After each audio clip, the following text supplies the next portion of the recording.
Halo semuanya, kembali lagi di channel Malam Terkutuk, dan pada malam hari ini, Mimin akan membahas tentang Elsagate kontroversi. Setelah yang satu ini.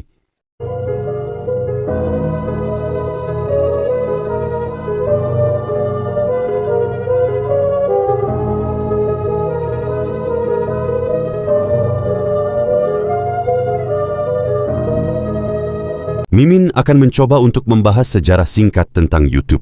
Itu kok bisa sampai sesukses ini? Jadi YouTube itu dulu sebelum sebebas sekarang dulu itu, YouTube hanya diperuntukkan sebagai salah satu platform untuk kencan online. Jadi kalian membuat sebuah video yang diunggah ke YouTube untuk mencar pasangan dengan cara buat semenarik. Mungkin kelebihan kalian apa saja.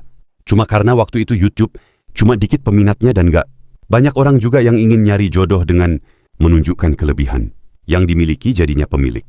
Perusahaan YouTube ini mengeluarkan statement bahwa platformnya bisa mengupload video-video random sesuka dengan penggunanya, dan gak lama keputusan itu keluar. YouTube langsung dibanjiri banyak video yang berisi kehidupan sehari-hari, video hewan, masak atau lainnya hingga sekarang. Cuma kan pada waktu itu era 2007, internet belum begitu. Banyak orang yang menggunakan, ya namanya juga pada waktu itu kita masih menggunakan HP Nokia atau BlackBerry jadul, yang cuma bisa sekedar chat SMS-an doang jadinya. Dan kalau misalnya mau akses internet kita dulu harus menggunakan komputer, dan gak semua orang punya pada waktu itu. Dan kalau kita di Indo biasanya akan mengakses internet cuma di warnet doang. Nah pada waktu 2009, ini internet tuh bisa dibilang udah fleksibel lah, dan orang mulai menggunakan iPad tablet untuk bisa mengakses internet apalagi YouTube. Banyak HP-HP yang menjamur dan kita seperti nggak bisa lepas dari HP dan TV platform sekarang. Bisa juga dipakai untuk akses internet, jadi kita lihat YouTube lewat TV nggak seperti dulu. Dan semenjak teknologi pada mulai maju semuanya, nah sekarang kita memasuki fenomena baru bahwa YouTube adalah sebagai pendamping babysitter.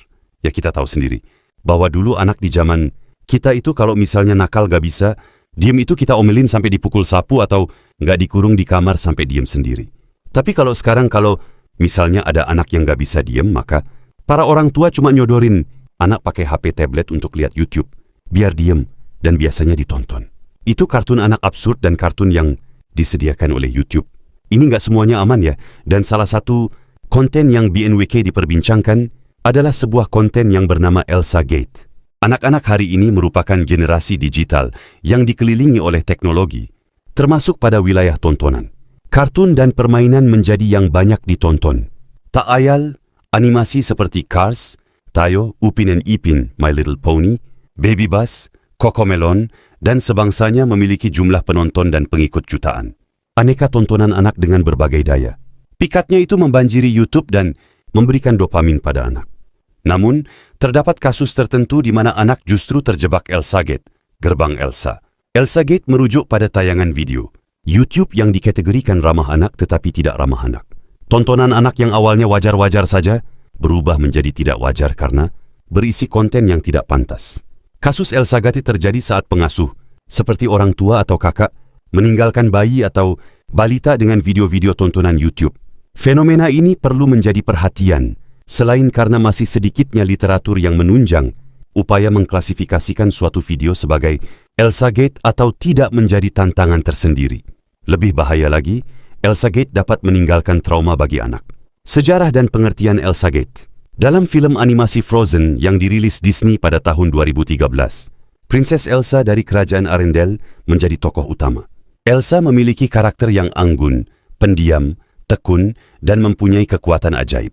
Di balik kepribadiannya yang baik tersebut, Elsa memiliki ketakutan karena bisa membuat es dan salju. Dia juga dihantui oleh perasaan was-was karena kemampuan ajaibnya nyaris membunuh adiknya Anna.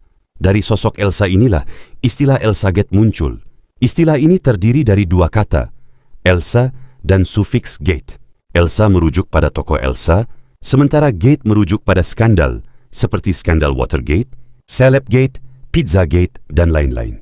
Elsagate mulai muncul di YouTube sejak Mai 2013, ketika kanal orang Korea Lee Ho-suk mengunggah Finger Family Song. Video ini memperlihatkan seorang anak yang menyanyikan lagu tentang keluarga dengan jari-jarinya. Setiap jari mewakili satu orang keluarga inti dari ayah, ibu, kakak, dan adik. Dalam artikel jurnal Akari Ishikawa, Edson Bolis, dan Sandra Avila berjudul Combating the Elsagate Phenomenon, Elsagate didefinisikan sebagai fenomena yang menampilkan tokoh tontonan anak secara mengganggu. Adegan-adegan mengganggu tersebut seperti menyakiti orang lain, mencuri alkohol, minum dari toilet, memakan kotoran manusia, meminum air pipis, mengoles feses ke wajah, memperlihatkan darah, menggunakan senjata, hingga melakukan perkosaan dan kekerasan. Jika dirumuskan, ciri-ciri tontonan Elsagate antara lain kartun atau karakter. Anak-anak digunakan sebagai sarana penyampai pesan konten dewasa yang tidak layak, berisi komentar-komentar yang tidak senonoh, juga humor-humor toilet. Diproduksi oleh pihak atau studio yang tidak jelas dengan mencomot. Konten secara ilegal dari studio besar, kualitas video dan audio yang rendah, atau kualitas animasi digital yang kasar, berisi karakter, kiasan, dan kata kunci populer yang saling digabungkan. Penulis dan seniman James Bridle dalam sebuah tayangan di YouTube menunjukkan betapa banyaknya video anak-anak yang menjadi konsumsi balita. Dalam tayangan itu dicontohkan video berjudul Cars 2, Silver Lighting, McQueen Racer Surprises, Eggs Disney Pixar, Zaini Silver Races by Toy Collector, yang ditonton sebanyak 30 juta penonton. Bridle menerangkan akan ada 10 juta video lain yang seperti Surprise Egg dan setiap hari tayangan akan diunggah. Tontonan seperti itu akan banyak sekali ditemui di YouTube yang pada akhirnya merujuk ke Elsagate.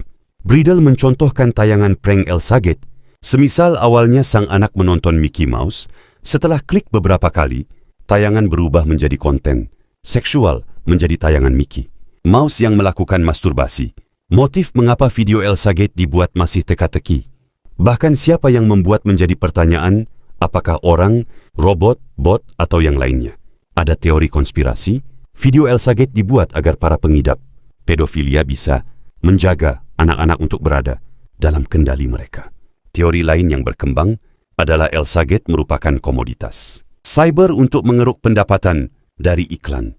Pasalnya, konten anak-anak merupakan dagangan yang cukup komersial.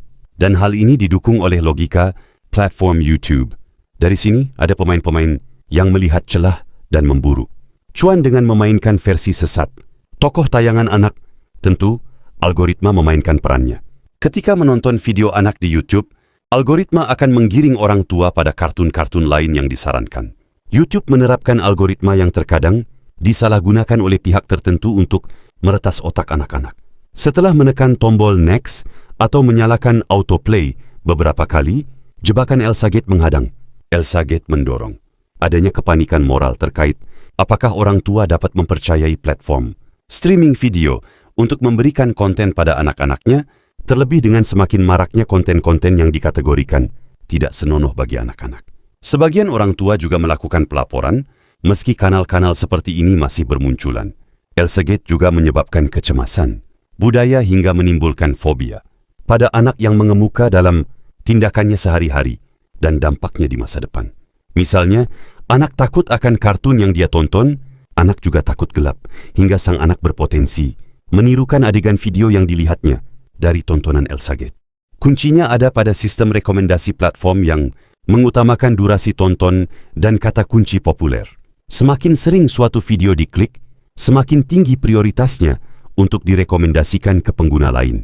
Video-video ini sengaja ditambahkan ke kategori konten anak dengan membuat deskripsi menggunakan hashtag seperti edukasi atau nafani, thumbnail cerah dan judul yang terlihat normal seperti Elsa Playing Dolls menjadi umpan bagi anak-anak. Tanpa disadari, konten berbahaya itu pun muncul di halaman pencarian YouTube Kids. Nah, YouTube Kids yang dianggap sebagai zona aman untuk anak justru menjadi sarang konten Elsagate. Sistem algoritma yang longgar di YouTube Kids seringkali gagal menyaring konten berbahaya. Konten-konten tersebut lolos dari moderasi dan tetap muncul di kolom rekomendasi. Orang tua pun kerap terkecoh, mengira anak-anak mereka hanya menonton video yang aman dan sesuai usia. Proses produksinya pun nggak ribet. Teknologi AI, Artificial Intelligence, atau software animasi murah dipakai untuk membuat ribuan video dalam hitungan jam. Kualitas animasi yang murahan tidak menjadi masalah karena targetnya hanya satu, membanjiri platform agar algoritma terus merekomendasikannya. Nah, karena skandal YouTube ini meledak jadi nih, YouTube ini tobat dan mencoba untuk memperbaiki nama baik dan mengubah moderasi konten supaya konten yang dimasukin itu ekstra ketat jadi clue. Misalnya ada adegan gore dikit itu kena suspend, gak ada kekerasan maupun kartun atau reel.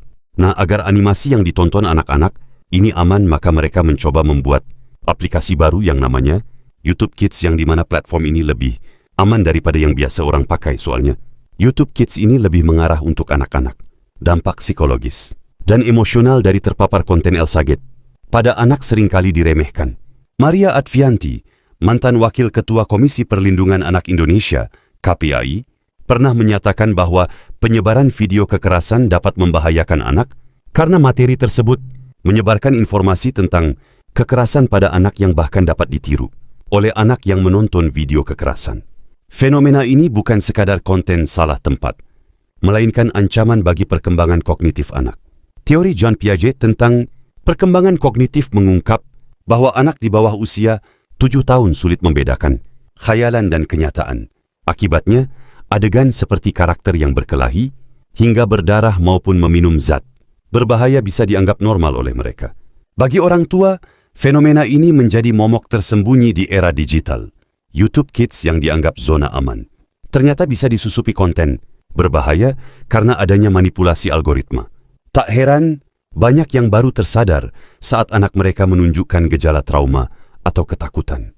Dalam jangka panjang, jika anak terus-menerus terpapar video seperti ini, mereka bisa menjadi apatis dan terbiasa terhadap kekerasan atau hal-hal tidak pantas. Hal ini bisa mempengaruhi cara mereka berinteraksi dengan dunia nyata dan orang-orang di sekitarnya. Dan itulah video pembahasan mengenai kontroversi Elsagate dan sisi gelap dari YouTube Kids dan saran dari Mimin terhadap konten yang begini tuh. Jika kalian mempunyai seorang anak adik, kalau main HP dijaga sambil diedukasi. Dan kalau bisa dibatasin konten-konten yang aneh dan menjijikan. Dan gak semua di internet itu bisa memberikan manfaat, tetapi bisa jadi internet itu sebagai hal-hal negatif. Buat orang-orang yang gak bertanggung jawab, apalagi sampai ada anak adik kalian. Dan Mimin minta maaf kalau jarang upload video YouTube. Karena Mimin lagi berjuang lawan penyakit, jadinya Mimin gak begitu banyak editing yang Mimin tampilin dan gak riset seperti sebelumnya. Jadi kalian kalau misalnya sudah nonton dan sudah subscribe, Mimin ucapkan terima kasih banyak karena itu kalian sudah membuat Mimin semangat bikin konten sampai ini.